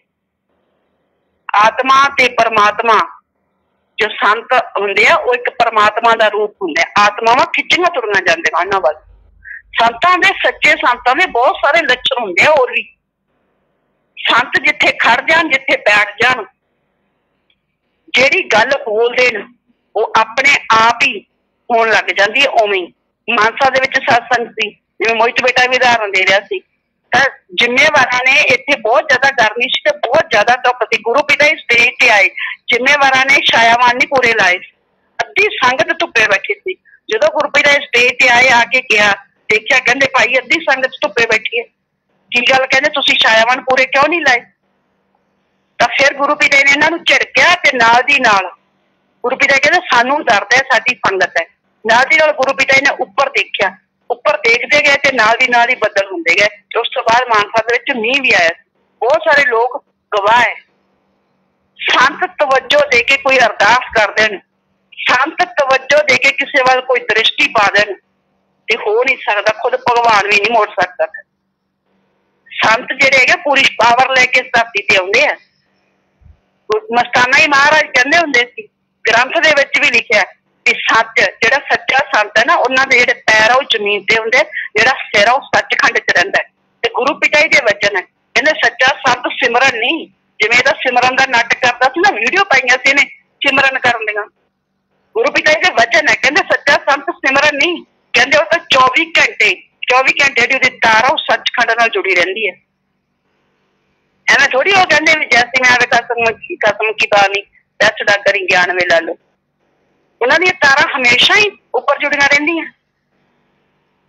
ਗੁਰੂ ਪਿਆਰੀ ਸਾਧ ਸੰਗਤ ਜੀ, ਥੋੜਾ ਮਤਲਬ ਸਮਝੋ ਇਹਨਾਂ ਗੱਲਾਂ ਨੂੰ। ਜੋ ਰਾਜਨੀਤੀ ਜਾਂ ਸਾਜ਼ਿਸ਼ਾਂ यूपी ਦੇ ਵਿੱਚ ਚੱਲ ਰਹੀਆਂ, ਉਹਨਾਂ ਨੂੰ ਸਮਝਣ ਦੀ ਲੋੜ ਹੈ। ਇੰਨੇ ਭੋਲੇ ਭਾਲੇ ਨਾ ਬਣੋ। ਜਿਹੜੇ ਕਿ ਪਿਤਾ ਜੀ ਕਹਿੰਦੇ ਹੁੰਦੇ ਸੀ ਨਾ, ਵੀ 4 ਗੱਲਾਂ ਤੁਹਾਨੂੰ ਸਾਡੀਆਂ ਸੁਣਾਤੀਆਂ, ਪਰਮ ਪਿਤਾ ਜੀ ਦੀਆਂ ਸੁਣਾਤੀਆਂ ਜਾਂ ਮਸਤਾਨਾ ਹੀ ਮਹਾਰਾਜ ਦੀਆਂ ਸੁਣਾਤੀਆਂ, ਤੇ ਕਹਿੰਦੇ ਫਿਰ ਤੁਸੀਂ ਸਾਰਾ ਕੁਝ ਖੋਲ ਕੇ ਬਹਿ ਜਾਂਦੇ। ਉਹ ਹਾਲ ਆਪਣੀ ਸੰਗਤ ਦਾ। 4 ਗੱਲਾਂ यूपी ਵਾਲਾ ਆ ਕੇ ਕੀ ਸੁਣਾ ਦਿੰਦਾ, ਬਸ ਇਹ ਨਹੀਂ ਕੁਛ ਨਹੀਂ। ਤਾਂ ਗੁਰੂ ਪਿਆਰੀ ਸਾਧ ਸੰਗਤ ਜੀ, ਪਿਤਾ ਜੀ ਜਿਵੇਂ ਪਰਮ ਪਿਤਾ ਜੀ ਦੇ ਵਚਨ ਹੁੰਦੇ ਸੀ ਵੀ ਹੁਣ ਮਸਤ ਤੇ ਰਹਿਣਾ ਹੁਸ਼ਿਆਰ ਚਾਹੀਦਾ, ਥੋੜੀ ਹੁਸ਼ਿਆਰੀ ਵੀ ਵਰਤੋ।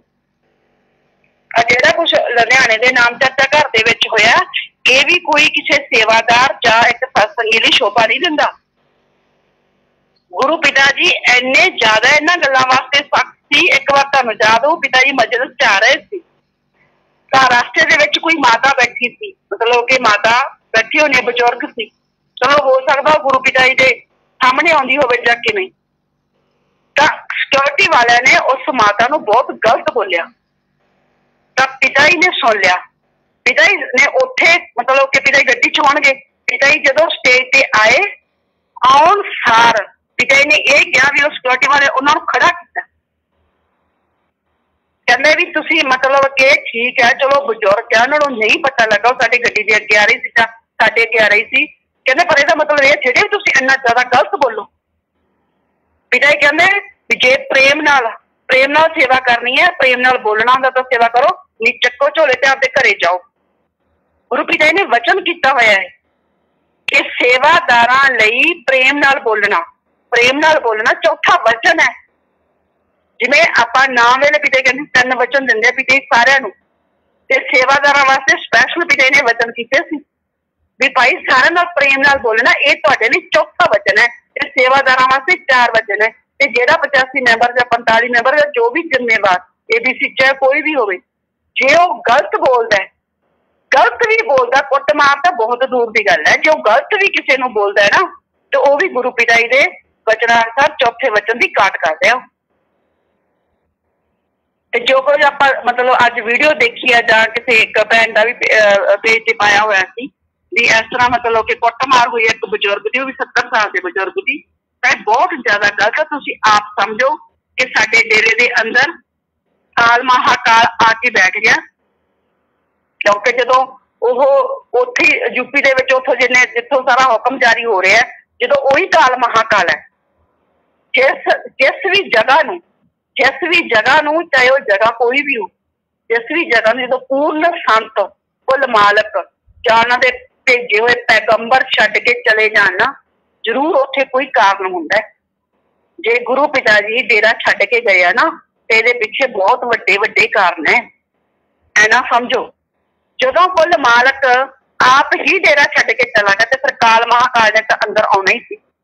ਜਦੋਂ ਕਾਲ ਮਹਾਕਾਲ ਹੀ ਉੱਪਰ ਆ ਕੇ ਬੈਠ ਗਿਆ, ਗੁਰੂ ਪਿਆਰੀ ਸਾਧ ਸੰਗਤ ਤੇ ਫਿਰ ਜਿੰਨੇ ਇਹਨਾਂ ਦੇ ਨੀਚੇ ਵੀ ਜ਼ਿੰਮੇਵਾਰ ਹੈ, ਚਾਹੇ ਉਹ 85 45 ਚਾਹੇ ਇਹਨਾਂ ਦੇ ਪ੍ਰਬੰਧਕ ਵੀ ਹੈ, ਬਹੁਤ ਇਹਨਾਂ ਦੇ ਅੰਦਰ ਲੜਾਈ ਸ਼ੁਰੂ ਹੋਈ ਵੀ ਹੈ। ਤਾਂ ਉਹ ਸਾਰੇ ਕਾਲ ਵਾਲੇ ਕੰਮ ਹੀ ਸ਼ੁਰੂ ਹੋਏ ਨੇ, ਦਿਆਲ ਵਾਲਾ ਤਾਂ ਕੋਈ ਕੰਮ ਹੀ ਨਹੀਂ। ਇਹਦਾ ਪਿਤਾ ਜੀ ਦੇ ਹੁੰਦੇ ਨਹੀਂ ਮਾਣ ਸੀ। ਆਪਾਂ ਪਿਤਾ ਜੀ ਦੇ ਕਿੰਨੇ ਵਚਨ ਆ, ਕਿੰਨੇ ਵੀਡੀਓ ਪਿਤਾ ਜੀ ਦੇ ਹੈਗੇ ਆ, ਜਿੱਥੇ ਕਹਿੰਦੇ ਹੁੰਦੇ ਸੀ ਭਾਈ ਸੇਵਾਦਾਰਾਂ ਦਾ ਤੁਸੀਂ ਜਿਹੜਾ ਹੈਗਾ ਕਲਫਾਫਾ ਹੀ ਹੈ। ਸੇਵਾਦਾਰਾਂ ਦਾ ਤਾਂ ਕਹਿੰਦੇ ਹੁੰਦੇ ਸੀਗੇ ਤੇ ਤੁਸੀਂ ਓਢ ਰੱਖਿਆ ਇੱਕ ਲਿਬਾਸ, ਅੰਦਰੋਂ ਤੁਸੀਂ ਕੀ ਕੰਮ ਕਰਦੇ ਹੋ ਪਤਾ ਹੀ ਹੈ। ਕਹਿੰਦੇ ਸਾਨੂੰ ਗੁਰੂ ਪਿਤਾ ਜੀ ਕਿੰਨੀਆਂ ਵੀਡੀਓ ਪਈਆਂ, ਕਹਿੰਦੇ ਇੱਥੇ ਆਲੇ ਦੁਆਲੇ ਰਹਿ ਕੇ ਤੁਸੀਂ ਕਿਵੇਂ ਇੱਥੇ ਕਹਿੰਦੇ ਪਰਮ ਪਿਤਾ ਇਹਨਾਂ ਨੂੰ ਸੱਚਖੰਡ ਦਾ ਨਮੂਨਾ ਬਣਾਇਆ, ਤੇ ਤੁਸੀਂ ਕਿਵੇਂ ਅੱਜ ਇੱਥੇ ਕੀ ਕੁਝ ਕਰ ਰਹੇ। ਗੁਰੂ ਪਿਆਰੀ ਸਾਧ ਸੰਗਤ ਜੀ, ਗੁਰੂ ਪਿਤਾ ਜੀ ਤਾਂ ਇੰਨੀ ਹਿੰਮਤ ਰੱਖਦੇ ਸੀ ਕਿ ਇਹ ਤੋਂ ਫਿਰ ਬੋਲਦੇ ਸੀ ਸਿੱਧਾ, ਕਹਿੰਦੇ ਤੁਸੀਂ ਕੁੰਡੇ ਲਾ ਕੇ ਜੋ ਕੁਝ ਕਰਦੇ ਨਾ ਸਾਨੂੰ ਸਾਰਾ ਪਤਾ ਹੈ। ਗੁਰੂ ਪਿਤਾ ਜੀ ਤਾਂ ਸਿੱਧਾ ਬੋਲਦੇ ਸੀ ਸਟੇਜ ਤੋਂ। ਤੇ ਹੁਣ ਯੂਪੀ ਵਾਲੇ ਚ ਤਾਂ ਹਿੰਮਤ ਨਹੀਂ ਹੈਗੀ ਇੰਨੀ ਵੀ ਇਹਨਾਂ ਨੂੰ ਇਹ ਬੋਲਦੇ ਨੇ ਵੀ ਤੁਹਾਡੇ ਵੀ ਜਿਹੜਾ ਤੁਸੀਂ ਨਾਮ ਚਰਚਾ ਘਰ ਦੇ ਵਿੱਚ ਇੱਕ 70 ਸਾਲ ਦੇ ਬਜ਼ੁਰਗ ਨਾਲ ਕਰਦੇ ਆ। ਜੇ ਅੱਜ ਗੁਰੂ ਪਿਤਾ ਜੀ ਹੁੰਦੇ ਨਾ, ਅਸਲੀ ਗੁਰੂ ਪਿਤਾ ਜੀ ਹੁੰਦੇ, ਤਾਂ ਉਹਨਾਂ ਸੇਵਾਦਾਰਾਂ ਨੂੰ ਜਿਨ੍ਹਾਂ ਨੇ ਉਹ 70 ਸਾਲ ਦੇ ਬਜ਼ੁਰਗ ਦੀ ਵਟਾਈ ਕੀਤੀ ਹੈ ਉੱਤਿਆਂ ਨੂੰ, ਤੇ ਕਦੋਂ ਨਾ ਘਰੇ ਤੋਰਿਆ ਹੁੰਦਾ। ਇੱਕ ਸਿਰਫ ਉਸ ਮਾਤਾ ਨੂੰ ਗੁੱਸੇ ਨਾਲ ਬੋਲਣ ਤੇ ਵੀ ਪਿਤਾ ਜੀ ਨੇ ਇਹ ਕਹਿਤਾ ਸੀ ਵੀ ਤੁਸੀਂ ਆਪਦਾ ਝੋਲੇ ਚੱਕੋ ਤੇ ਬਾਹਰ ਚੱਲੋ। ਆਈ ਜਦੋਂ 2015 ਦੇ ਵਿੱਚ ਕਿਸਾਨ ਮੇਲੇ ਦੇ ਵਿੱਚ ਇੱਕ ਪੱਤਰਕਾਰ ਨੂੰ ਸਿਕਿਉਰਿਟੀ ਵਾਲੇ ਨੇ ਗਲਤ ਬੋਲਿਆ ਤੇ ਪਿਤਾ ਜੀ ਨੇ ਮਾਈਕ ਦੇ ਵਿੱਚ ਸਾਰੇ ਸਿਕਿਉਰਿਟੀ ਵਾਲਿਆਂ ਦੀ ਕਲਾਸ ਲਾਈ ਸੀ। ਗੁਰੂ ਪਿਤਾ ਜੀ ਨੇ ਇਹ ਕਿਹਾ ਸੀ, ਕਹਿੰਦੇ ਤੁਸੀਂ ਕੀ ਸੋਚਦੇ ਆ ਵੀ ਸਾਡੀ ਸਿਕਿਉਰਿਟੀ ਤੁਸੀਂ ਕਰਦੇ ਆ। ਉੱਪਰ ਉਂਗਲ ਚੱਕ ਕੇ ਕਹਿੰਦੇ ਸਾਡੀ ਸਿਕਿਉਰਿਟੀ ਪਰਮ ਪਿਤਾ ਜੀ ਕਰਦੇ ਆ। ਕਹਿੰਦੇ ਜੇ ਇਸ ਤਰ੍ਹਾਂ ਦੀਆਂ ਹਰਕਤਾਂ ਕਰੋਗੇ ਤਾਂ ਕਹਿੰਦੇ ਫਿਰ ਅਸੀਂ ਤੁਹਾਨੂੰ ਸਾਰਿਆਂ ਨੂੰ ਘਰੇ ਭੇਜ ਦਿਆਂਗੇ। ਦੇਖੋ ਫਿਰ ਸਾਰੀ ਸਿਕਿਉਰਿਟੀ ਘਰੇ ਬੈਠੀ ਹੈ ਕਿ ਨਹੀਂ ਬੈਠੀ। ਸਾਧੂ ਬੋਲੇ ਸਹਿਜ ਸੁਭਾਏ ਤੇ ਫਿਰ ਸਾਧੂ ਦਾ ਬੋਲਾ ਬੈਠਾ ਨਾ ਜਾਏ। ਗੁਰੂ ਪਿਤਾ ਜੀ ਇਹ ਚੀਜ਼ਾਂ ਕਦੇ ਬਰਦਾਸ਼ਤ ਨਹੀਂ ਕਰਦੇ। ਤੇ ਫਿਰ ਯੂਪੀ ਵਾਲੇ ਨੇ ਕਿਉਂ ਨਹੀਂ ਕੀਤਾ ਇਹਨਾਂ ਨੂੰ? ਕਰੇ ਨਾ ਐਲਾਨ ਕੱਲ ਨੂੰ ਫਿਰ ਆ ਕੇ ਸਟੇਜ ਤੇ ਵੀ ਭਾਈ ਜਿਨ੍ਹਾਂ ਨੇ ਲੁਧਿਆਣੇ ਦੀ ਨਾਮ ਚਰਚਾ ਘਰ ਦੇ ਵਿੱਚ ਜਿਨ੍ਹਾਂ ਨੇ ਵੀ ਇਹ ਕੁਝ ਕੀਤਾ ਤੇ ਉਹ ਆ ਕੇ ਘਰੇ ਬੈਠ ਜਾਣ, ਮੁੜ ਕੇ ਉਹਨਾਂ ਦੇ ਡੇਰੇ ਚ ਸੇਵਾ ਦੀ ਲੋੜ ਨਹੀਂ ਹੈ। ਹਿੰਮਤ ਹੈ। ਗੁਰੂ ਪਿਤਾ ਜੀ ਬਣਨਾ ਬਹੁਤ ਔਖਾ ਹੈ। ਕੁੱਲ ਮਾਲਕ ਸਤਿਗੁਰ ਵਾਲਾ ਜਿਹੜਾ ਅਣਖ ਹੈ ਨਾ, ਗੈਰਤ ਤੇ ਉਹ ਪਾਵਰ ਅੰਦਰ ਜਿਹੜੀ ਹੈ ਉਹ ਲੈ ਕੇ ਆਉਣੀ ਬਹੁਤ ਔਖੀ ਹੈ। ਗੁਰੂ ਪਿਤਾ ਜੀ ਵਾਲੀ ਸੋਚ ਉਹ ਇਹ ਯੂਪੀ ਵਾਲਾ ਨਹੀਂ ਲਿਆ ਸਕਦਾ। ਇਹਨਾਂ ਚੀਜ਼ਾਂ ਦੀ ਹੀ ਤਰਸ ਕਰਨੀ। ਸਿਰਫ ਕੱਲੀ ਸ਼ਕਲ ਨੂੰ ਨਾ ਦੇਖੀ ਜਾਇਆ ਕਰੋ, ਸਿਰਫ ਆਵਾਜ਼ ਨੂੰ ਨਾ ਦੇਖੀ ਜਾਇਆ ਕਰੋ। ਹਾਲਾਂਕਿ ਸ਼ਕਲ ਤੇ ਆਵਾਜ਼ ਦਾ ਵੀ ਕੋਈ ਮੁਕਾਬਲਾ ਨਹੀਂ ਹੈ, ਕੋਈ ਵੀ ਮੁਕਾਬਲਾ ਨਹੀਂ। ਉਹ ਗੁਰੂ ਪਿਤਾ ਜੀ ਦੇ ਮਤਲਬ ਕਿ ਜੁੱਤੀ ਦੇ ਬਰਾਬਰ ਵੀ ਹੈ ਨਹੀਂ। ਉਹ ਛੱਡੋ, ਪਤਾ ਨਹੀਂ ਕਿਵੇਂ ਉਹ ਮੂਰਖ ਲੋਕ ਹੈ ਜਿਹੜੇ ਉਹਨੂੰ ਪੁੱਜੀ ਜਾਂਦੇ। ਗੁਰੂ ਪਿਤਾ ਜੀ ਦੀ ਜੁੱਤੀ ਵੀ ਉਹਦੇ ਨਾਲ 1000 ਗੁਣਾ ਚੰਗੀ। ਗੁਰੂ ਪਿਆਰੀ ਸਾਧ ਸੰਗਤ ਜੀ, ਜੋ ਇਹ ਘਟਨਾਵਾਂ ਘਟ ਰਹੀਆਂ, ਖਾਸ ਕਰਕੇ ਯੂਪੀ ਦੇ ਵਿੱਚ ਜੋ ਕੁਝ ਹੋਊਗਾ ਉਹਨਾਂ ਤੇ ਪੂਰਾ ਨਜ਼ਰ ਰੱਖਣੀ ਹੈ। ਇਹ ਬੰਦਾ ਪੂਰੀ ਕੋਸ਼ਿਸ਼ ਕਰਦਾ ਹੈ ਹਰ ਵਾਰੀ ਜਦੋਂ ਵੀ ਆਉਂਦਾ ਕਿ ਗੁਰੂ ਪਿਤਾ ਜੀ ਦੀ ਜੋ ਪਰਸਨੈਲਿਟੀ ਹੈ ਉਹਨੂੰ ਡਾਊਨ ਕਰਨ ਦਾ, ਗੁਰੂ ਪਿਤਾ ਜੀ ਨੂੰ ਬਦਨਾਮ ਕਰਨ ਦਾ। ਪਰ ਆਪਾਂ ਜੋ ਗੁਰੂ ਪਿਤਾ ਜੀ ਦੇ ਬੱਚੇ ਆ, ਜੋ ਸੱਚੇ ਆਸ਼ਿਕ ਹੈ ਸਤਿਗੁਰ ਦੀ, ਆਪਣੀ ਹਮੇਸ਼ਾ ਇਹ ਕੋਸ਼ਿਸ਼ ਰਹੇ ਕਿ ਆਪਾਂ ਆਪਦੇ ਗੁਰੂ ਪਿਤਾ ਜੀ ਦੀ ਜੋ ਸੋਚ ਆ ਉਹ ਦੁਨੀਆ ਨੂੰ ਦੱਸਣੀ ਹੈ। ਇਹ ਚਾਹੇ ਕੁਝ ਵੀ ਕਰਦਾ ਤੇਰੇ, ਆਪਾਂ ਡਟ ਕੇ ਇਹਦੀ ਹਰ ਗੱਲ ਦਾ ਜਵਾਬ ਦੇਣਾ। ਜੇ ਗੁਰੂ ਪਿਤਾ ਜੀ ਦੀ ਕਿਸੇ ਵੀ ਸੋਚ ਨੂੰ ਜਾਂ ਇਹ ਗੁਰੂ ਪਿਤਾ ਜੀ ਦੀ ਪਰਸਨੈਲਿਟੀ ਨੂੰ ਬਾਰ-ਬਾਰ ਨੀਵਾਂ ਕਰਨ ਦੀ ਕੋਸ਼ਿਸ਼ ਕਰੂਗਾ ਤਾਂ ਫਿਰ ਅਸੀਂ ਵੀ ਉਹਦਾ ਮੂੰਹ ਤੋੜ ਜਵਾਬ ਦੇਵਾਂਗੇ, ਕਿਉਂਕਿ ਸਾਡੇ ਵੀ ਅੰਦਰ ਅਣਖ ਹੈ। ਸਾਡੇ ਸਤਿਗੁਰ ਦੀ ਅਗਰ ਇਸ ਤਰ੍ਹਾਂ ਕੋਈ ਜਿਹੜੀ ਪਰਸਨੈਲਿਟੀ ਡਾਊਨ ਕਰੂਗਾ ਨਾ, ਫਿਰ ਅਸੀਂ ਵੀ ਉਹਨਾਂ ਚੀਜ਼ਾਂ ਨੂੰ ਬਰਦਾਸ਼ਤ ਨਹੀਂ ਕਰਾਂਗੇ। ਅਸੀਂ ਵੀ ਫਿਰ ਅਣਖੀ ਬੱਚੇ ਆ ਆਪਣੇ ਸਤਿਗੁਰ, ਚਾਹੇ ਕੁਛ ਵੀ ਹੋਵੇ। ਫਿਰ ਗੁਰੂ ਪਿਆਰੀ ਸਾਧ ਸੰਗਤ ਜੀ, ਜਿੰਨੇ ਵੀ ਗੁਰੂ ਪਿਤਾ ਜੀ ਦੇ ਆਪਣੇ ਪੁਰਾਣੇ ਵੀਡੀਓ ਆ, ਬਾਰ-ਬਾਰ ਜਿਸ ਤਰ੍ਹਾਂ ਦਾ ਵੀ ਕੋਈ ਮਸਲਾ ਹੁੰਦਾ ਉਸ ਟਾਈਪ ਦਾ ਗੁਰੂ ਪਿਤਾ ਜੀ ਦੇ ਵਚਨ ਵਾਇਰਲ ਕਰਿਆ ਕਰੋ, ਤਾਂ ਕਿ ਲੋਕਾਂ ਨੂੰ ਗੁਰੂ ਪਿਤਾ ਜੀ ਦੀ ਸੋਚ ਦਾ ਪਤਾ ਲੱਗੇ ਕਿ ਅਸਲੀ ਰਾਮ ਰਹੀਮ ਹੈ, ਜੋ ਅਸਲੀ ਸੰਤ ਡਾਕਟਰ ਗੁਰਮੀਤ ਰਾਮ ਸਿੰਘ ਜੀ ਇੰਸ ਹੈ, ਜੋ ਉਹਨਾਂ ਦੀ ਸੋਚ ਕੀ ਹੈ ਤੇ ਕਿਵੇਂ ਇਹ ਸਰਕਾਰਾਂ ਤੇ ਗੱਦਾਰ ਮਿਲ ਕੇ ਕਿਵੇਂ ਉਸ ਅਸਲੀ ਗੁਰੂ ਦੀ ਸੋਚ ਨੂੰ ਖਤਮ ਕਰਨਾ ਚਾਹੁੰਦੇ ਆ। ਪਰ ਉਹ ਸੋਚ ਕਦੇ ਖਤਮ ਨਹੀਂ ਹੋਊਗੀ ਜਦ ਤੱਕ ਗੁਰੂ ਪਿਤਾ ਜੀ ਵਾਪਸ ਨਹੀਂ ਆਉਂਦੇ। ਉਦ ਤੱਕ ਗੁਰੂ ਪਿਤਾ ਜੀ ਦੇ ਬੱਚੇ ਉਹਨਾਂ ਦੀ ਸੋਚ ਨੂੰ ਜਿੰਦਾ ਰੱਖਣਗੇ ਤੇ ਜਦੋਂ ਆਪ ਆਉਣਗੇ ਉਦੋਂ ਤਾਂ ਫਿਰ ਸਾਰੀ ਦੁਨੀਆ ਦੇਖੂਗੀ। ਸਾਰੀ ਦੁਨੀਆ ਦੇ ਵਿੱਚ ਸਤਿਗੁਰ ਦਾ ਪ੍ਰਤਾਪ ਇੱਕ ਦਿਨ ਜਾਊਗਾ। ਆਪਾਂ ਫਿਲਮ ਦੇ ਵਿੱਚ ਵੀ ਦੇਖਿਆ ਕਿ ਪੂਰੀ ਦੁਨੀਆ ਇੱਕ ਦਿਨ ਸਤਿਗੁਰ ਦਾ ਪ੍ਰਤਾਪ ਦੇਖੂਗੀ। ਪਰ ਇਹ ਨਹੀਂ ਹੈ ਕਿ 4 ਗੱਡੀਆਂ ਜਿਵੇਂ ਆਉਂਦੀਆਂ ਹਰ ਵਾਰੀ ਇਹ ਦਿਖਾਉਂਦੇ ਆ ਆਪਾਂ ਨੂੰ, ਤੇ ਉਹ ਆ ਕੇ ਯੂਪੀ ਦੇ ਵਿੱਚ ਬੈਠ ਜਾਊਗਾ ਤੇ ਬਸ ਜਿਵੇਂ ਪ੍ਰਬੰਧਕ ਕਹਿਣਗੇ ਉਵੇਂ ਨੱਚੂਗਾ। ਉਹ ਕਠਪੁਤਲੀ ਨਹੀਂ ਹੈ ਪ੍ਰਬੰਧਕਾਂ ਦੀ, ਜਾਂ 2 ਗੱਡੀ ਦੀ ਜਨਾਨੀ ਦੀ ਕਠਪੁਤਲੀ ਨਹੀਂ ਹੈ ਸਤਿਗੁਰ। ਉਹ ਕੁੱਲ ਮਾਲਿਕ ਹੈ, ਪਾਰ ਬ੍ਰਹਮ ਪਰਮੇਸ਼ਵਰ ਹੈ, ਸਾਰੀਆਂ ਸ਼ਕਤੀਆਂ ਉਹਦੇ ਕੋਲ ਹੈ। ਇਹ ਨਹੀਂ ਹੈ ਕਿ ਹੁਣ ਸ਼ਕਤੀਆਂ ਹਨੀਪ੍ਰੀਤ ਕੋਲ ਆ ਗਈਆਂ ਜਾਂ ਪ੍ਰਬੰਧਕੀ ਕਮੇਟੀ ਕੋਲ ਆ ਗਈਆਂ। ਉਹ ਆਪਣੇ ਆਪ ਬਾਹਰ ਆ ਨਹੀਂ ਸਕਦਾ, ਇਹ ਬਾਹਰ ਲੈ ਕੇ ਆਉਂਦੇ। ਇਹੋ ਜਿਹੀ ਕੋਈ ਗੱਲ ਨਹੀਂ ਹੈ। ਇਹੋ ਜਿਹੀ ਸੋਚ ਆਪਣੇ ਗੁਰੂ ਪ੍ਰਤੀ ਕਦੇ ਨਾ ਰੱਖੋ। ਆਪਣੇ ਗੁਰੂ ਨੂੰ ਹਮੇਸ਼ਾ ਹੀ ਉਸ ਪਰਮਾਤਮਾ ਤੋਂ ਵੀ ਉੱਪਰ ਸਮਝਿਆ ਕਰੋ, ਭਗਵਾਨ ਤੋਂ ਵੀ ਉੱਪਰ ਸਮਝਿਆ ਕਰੋ ਕਿ ਮੇਰਾ ਸਤਿਗੁਰ ਉਸ ਭਗਵਾਨ ਤੋਂ ਵੀ ਉੱਪਰ, ਜੋ ਭਗਵਾਨ ਨਹੀਂ ਕਰ ਸਕਦਾ ਮੇਰਾ ਸਤਿਗੁਰ ਕਰ ਸਕਦਾ। ਸਾਰੀ ਦੁਨੀਆ ਗਲਤ ਹੋ ਸਕਦੀ ਹੈ, ਮੇਰਾ ਸਤਿਗੁਰ ਗਲਤ ਨਹੀਂ ਹੋ ਸਕਦਾ। ਸਾਰੀ ਦੁਨੀਆ ਝੂਠੀ ਹੋ ਸਕਦੀ ਹੈ, ਮੇਰਾ ਸਤਿਗੁਰ ਝੂਠਾ ਨਹੀਂ ਹੋ ਸਕਦਾ। ਐਵੇਂ ਥੋੜੀ ਉਹ ਸ਼ਬਦ ਦੇ ਵਿੱਚ ਲਿਖਿਆ ਸਾਰੀ ਦੁਨੀਆ ਇੱਕ ਪਾਸੇ, ਮੇਰਾ ਸਤਿਗੁਰ ਪਿਆਰਾ ਇੱਕ ਪਾਸੇ। ਜੇ ਅਸੀਂ ਕਹਿੰਦੇ ਹਾਂ ਤਾਂ ਕਰਕੇ ਵੀ ਦਿਖਾਈਏ, ਦੁਨੀਆ ਨੂੰ ਇੱਕ ਪਾਸੇ ਕਰ ਦਿਓ। ਸਿਰਫ ਤੇ ਸਿਰਫ ਆਪਣੇ ਸਤਿਗੁਰ ਨਾਲ ਖੜੇ ਹੋ ਜਾਓ, ਆਪਣੇ ਸਤਿਗੁਰ ਦੀ ਆਨ ਬਾਨ ਤੇ ਸ਼ਾਨ ਉੱਚੀ करो। धन धन सतगुरु तेरा ही आस्था। तेरे सत्संग जी, एक सवाल इसमें था कि क्या ये आखिरी पैरोल है? तो हाँ, 2023 की ये आखिरी पैरोल है। इसके बाद 2023 में कोई पैरोल नहीं मिलेगी। 2024 का अलग आगे चलेगा जो अलग बात है, पर 2023 में इसके बाद पैरोल नहीं मिलेगी। और क्या है कि अब कुछ IT विंग के लोग हैं जो एक कालिया गैंग लिखते हैं। तो क्या है कि एक चीज़ हम समझते हैं कि मणिपुर में जो हुआ है, और अगर हम इसको महाभारत के टाइम से कंपेयर करें तो महाभारत में भी इस तरह का सिस्टम हुआ था द्रौपदी के साथ, लेकिन त्रिलोकतम मालक ने रक्षा की थी। पर यहाँ कुछ और हिसाब से है, और बड़ा हुआ कलयुग है, और कलयुग में इस तरह की घटना है। तो उस समय भी जो लोग इस चीज़ के पक्ष में थे, या यूँ कह लो जो चुप रह गए थे, वो मतलब महाभारत में ख़त्म हो गए, उनका अस्तित्व ख़त्म हो गया, और आज उनको कोई मतलब अच्छी निगाह से नहीं देखता है। इसी तरह ही हम ये समझते हैं कि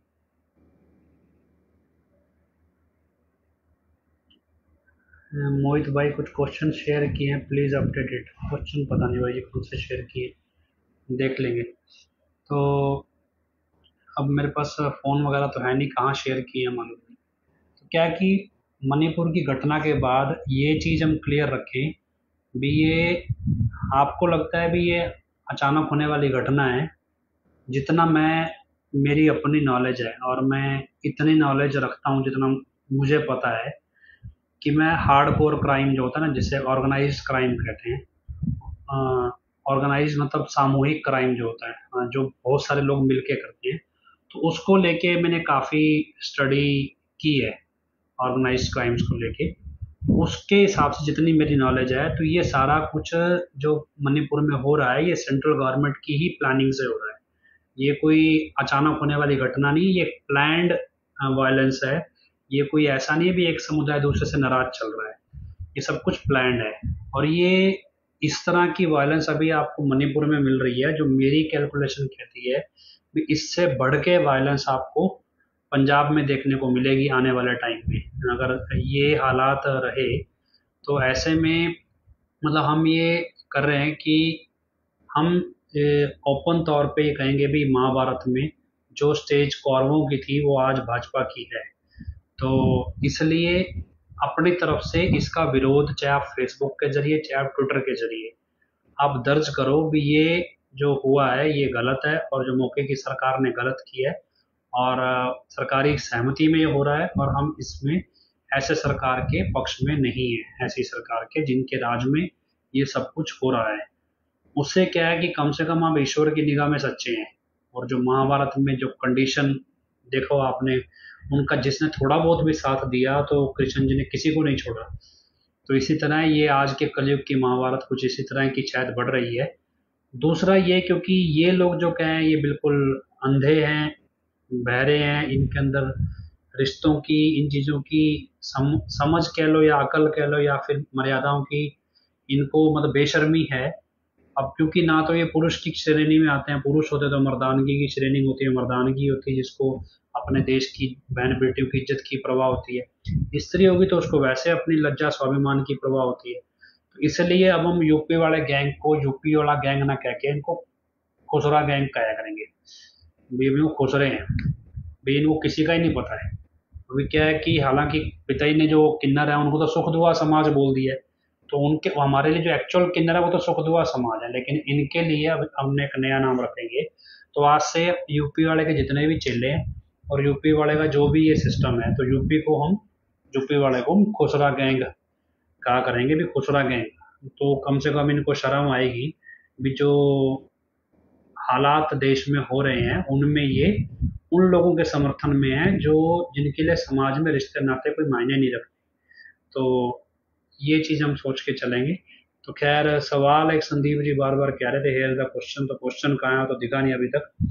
तो खैर अभी टाइम ज़्यादा हो गया है, कल या परसों जब भी लाइव दोबारा रखेंगे, इसका कोई वीडियो वगैरह आए तो उसके बाद देखते हैं अब ये करेगा कि नहीं करेगा। बाकी जैसा भी जैसे जैसे ये खुसरा गैंग कुछ करेगा वैसे वैसे उसका एनालिसिस भी करेंगे। लेकिन इसके अलावा बहुत सारी चीज़ें अगर अभी टाइम लगा तो कभी आपको समझाएंगे कि कैसे ये ऑर्गेनाइज क्राइम प्लान होते हैं और कैसे इसमें सरकारी अधिकारी इसका हिस्सा मतलब ना चाहते हुए भी इसका हिस्सा बनते हैं। मतलब उनका ही अपना इस्तेमाल बहुत होता है इस सरकारी गैंग का, इसमें सरकारी जो कर्मचारियों का और इस्तेमाल होता है। तो ये चीज़ आप टाइम टू टाइम जैसा भी होगा आपको बताते रहेंगे। तो खैर खुसरे गैंग से सावधान रहिए। तो इजाज़त दीजिए, प्रार्थना करते हैं हजूर पिता के चरणों में कि सच्चाई जल्दी सामने आए, और इस प्रार्थना के साथ हजूर पिता के चरणों में नारा लगाते हैं धन धन सतगुरु तेरा ही आसरा। आखिरी में अरदास बोलेंगे धन धन सतगुरु तेरा ही आसरा, हे मालिक तुझे लाज है अब बहुत हो गया, तू दया में रहमत कर, तेरे प्यार मोहब्बत की राह में हमें कोई दुख तकलीफ ना आए। तो ऐसी रहमत बख्श वह सबको सुमति दे, किस तरह से देनी है यह तो सब जानता है, जिसको जैसे देनी है वैसे दे, वो तेरी मर्जी। धन धन सतगुरु तेरा ही।